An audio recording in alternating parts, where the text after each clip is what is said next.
बुधवार दोपहर बाद हरियाणा के पूर्व सीएम और कांग्रेस के वरिष्ठ नेता भूपेंद्र सिंह हुड्डा यमुनानगर पहुंचे। हुड्डा यमुनानगर पहुंचे तो थे अंबाला से कांग्रेस प्रत्याशी वरुण मुलाना के लिए वोट मांगने, लेकिन हुड्डा का असली फोकस प्रदेश में सरकार बनाने पर ज्यादा नजर आया। उन्होंने कहा कि पूरे देश में इंडिया गठबंधन की सरकार बनने की हवा चल चुकी है। भूपेंद्र सिंह हुड्डा की माने तो पिछले 10 सालों में मौजूदा सरकार ने कुछ नहीं किया। आज 10 साल बाद सरकार बेरोजगारी, महंगाई, कानून व्यवस्था चौपट होने में और खिलाड़ियों का अपमान करने में एक नंबर पर है। चलते चलते मीडिया के सवालों पर बोलते हुए कांग्रेस के प्रदेश अध्यक्ष उदय भान ने कहा कि अनिल विज का दिमागी संतुलन बिगड़ चुका है। वहीं भूपेंद्र सिंह हुड्डा ने कहा कि सरकार के नैतिक आधार कुछ नहीं है। नैतिक आधार पर तो इस सरकार को तुरंत इस्तीफा दे देना चाहिए। पूरे देश में हवा चल चुकी है।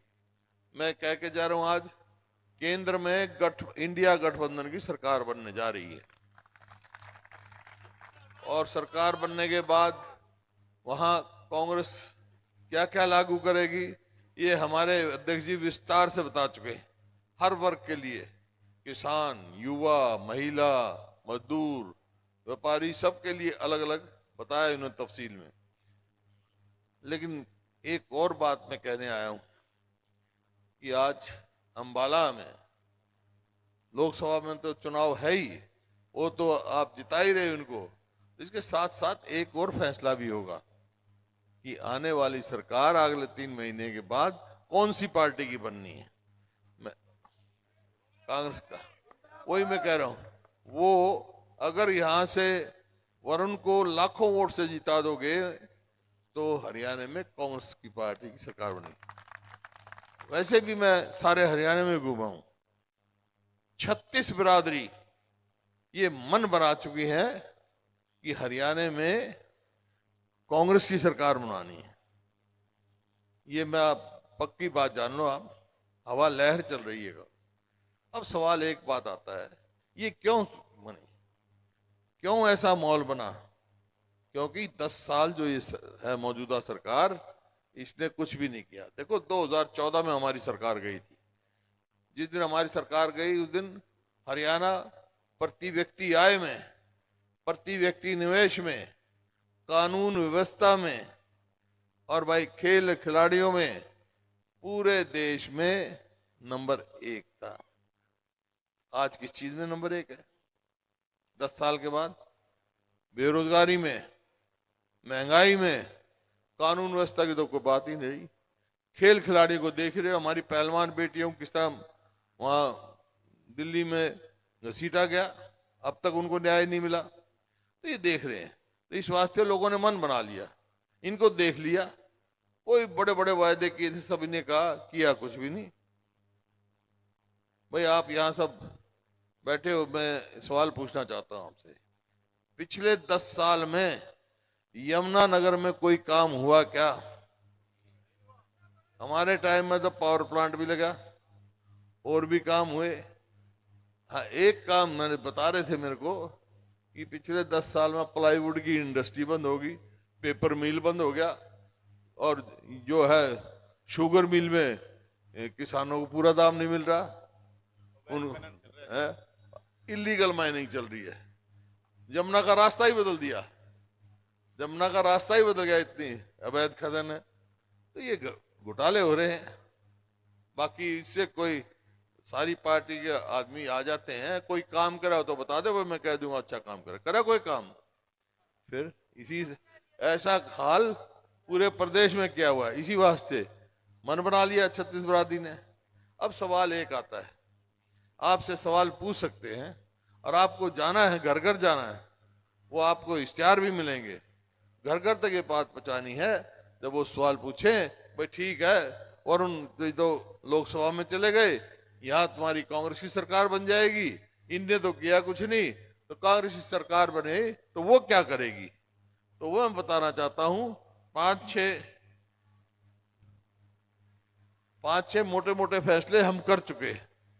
जो कांग्रेस की सरकार बनेगी तो हरियाणा में करेगी। केंद्र सरकार का तो बता दिया, मौलाना साहब हमारे अध्यक्ष जी ने बता दिया। जो राहुल जी ने मैनिफेस्टो बनाया है, न्याय पत्र, उसके बारे में पूरी चर्चा की विस्तार से इन्होंने कर चुकी। लेकिन हरियाणा में सरकार बनेगी तो भाई हम पहला काम करेंगे, अपने बुजुर्गों की पेंशन 6,000 रुपये महीना करेंगे। और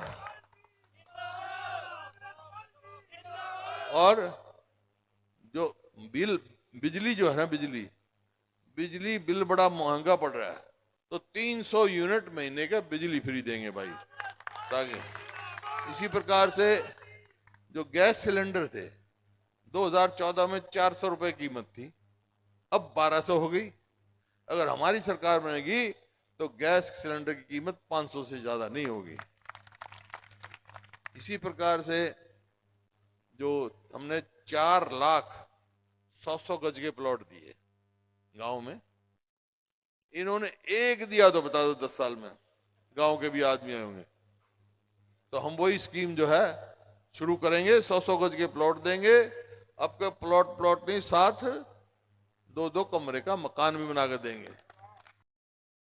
पहली कैबिनेट मीटिंग में ओल्ड पेंशन स्कीम लागू होगी आपकी यहाँ पर। और खेल खिलाड़ियों के लिए जो है, जो जैसे हमारी नीति थी, पदक लाओ पद पाओ, ये हमारी नीति थी, इन्होंने बंद कर दी। हम वही फिर से चालू करेंगे। और जहां तक सवाल है अपराध का, आजकल जगह जगह से फिरौतियां मांगी जा रही हैं व्यापारी को तो 2-2 मार, एक जीएसटी, एक फिरौती का खतरा, और किसी को अपनी जान की सेफ्टी नहीं। हर आदमी अपने आप को असुरक्षित महसूस कर रहा है इस प्रदेश में। तो भाई एक तो जीएसटी तो खत्म हो ही जाएगी, तो राहुल जी ने कह दिया, बता दिया होगा अध्यक्ष जी ने, जीएसटी से पीछा छुड़ेगा। दूसरा जो ये जैसा हो रहा है ना अपराध का, आपको याद होगा 2005 में हमारी सरकार आई थी, मेरे को मौका मिला था सेवा करने का। 2004 में भी ऐसा ही माहौल था। मैंने बनते ही ये कह दिया था, बदमाशों या तो बदमाशी छोड़ दो या हरियाणा छोड़ दो। और 10 साल बड़ी शांति प्रिय से हमारा विकास हुआ, हम आगे बढ़े, इंडस्ट्री बढ़ी, यमुनानगर में भी पावर प्लांट लगा और प्लाईवुड की भी इंडस्ट्री चली, पेपर मिल भी चला, अब बेरोजगारी बढ़ गई, सब बंद हो गया। तो आज मैं कह के जा रहा हूं, अगर हमारी सरकार बन गई तो भाई बदमाशों को हरियाणा में नहीं रहने देंगे हम, ताकि हमारी बहन बेटियां की इज्जत सलामत रहे।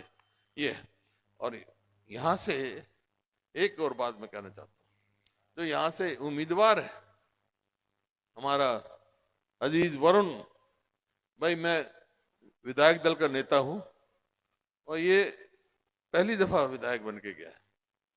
मैं देखता हूं, ऑब्जर्व करता हूं भाई ये आगे कैसे जा रहे हैं। मैं दावे के साथ कह सकता हूं जितने विधायक हैं उनसे सबसे बड़ी यात्रा अपने इलाके की आवाज विधानसभा में ये उठाता है। इसकी आवाज में दम है। तो मेरा यही कहना भाई, वरुण को आप लोकसभा में भेजोगे तो यहाँ की आवाज लोकसभा में भी गूंजेगी। तो ऐसा नुमाइंदा मत भेजना जो लोकसभा में बोले ही ना, जाके बैठ जाए, इलाके का नुकसान होगा। तो यही मैं कहने आया हूं। अच्छा यूं बताओ, पहले हरियाणा में कौन सी पार्टी की सरकार होनी चाहिए, मैं आपकी पूछता हूं। कांग्रेस की होनी चाहिए। तो भाई एक बात सुन लो, एक बात सुन लो, एक बात मेरी मानोगे फिर एक बात मैं तुम्हारी मान लूंगा। मेरी क्या मानोगे कि लाखों वोट से और उनको लोकसभा में भेज दो, और मैं तुम्हारी क्या मानूंगा, इसको लाखों वोट से जिता के भेज दो, हरियाणा में कांग्रेस की सरकार में बना दूंगा। बहुत बहुत धन्यवाद। मानसिक संतुलन उसका ठीक है, इसको तो हॉस्पिटल में आगरा में उसके लिए कमरा बुक करा रखा। सर अभी सरकार कैसे चल रही है, आपके पक्ष में? अल्पमत में सरकार चल रही है। इनका नैतिक अधिकार कुछ नहीं है सरकार का। नैतिकता के आधार पर इनको अभी इस्तीफा दे देना चाहिए। दैनिक सवेरा के लिए हरीश कोहली की रिपोर्ट।